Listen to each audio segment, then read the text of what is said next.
orient their mindset, their business mindset to that right now, to me. Right.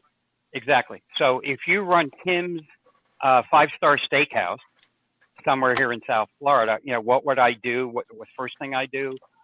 You mentioned it a little bit earlier, continuity.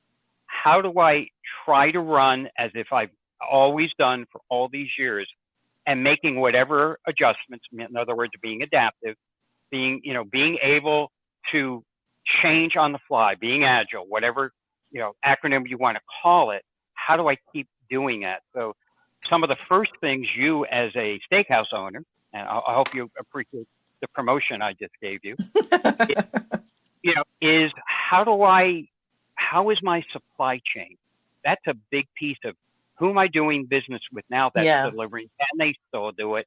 And what's my contingency plan if for whatever reason they can't, they get shut down, they can't operate.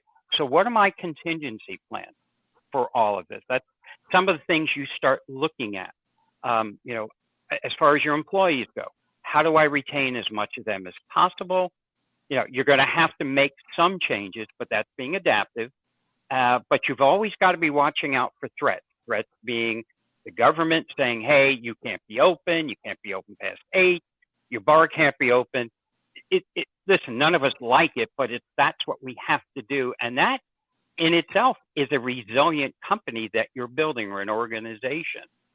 Again, dealing with your vendors. Oh, and by the way, still continuing to reach your clients. And how do you do that when they're shuttered in their homes? It's slowly changing. We're seeing the numbers slightly getting better, but still, there's a lot of bad stuff ahead of us. How do we deal with it, right? I mean, that you as a business owner has to somehow consider as you do that. So, are we making sense here so far? Absolutely. Absolutely. Okay. So what you've got to figure out, and you got to prioritize, that's the hard part here. What's first, what's second, what's third, whether it's the employees first, your landlord, your utilities, all these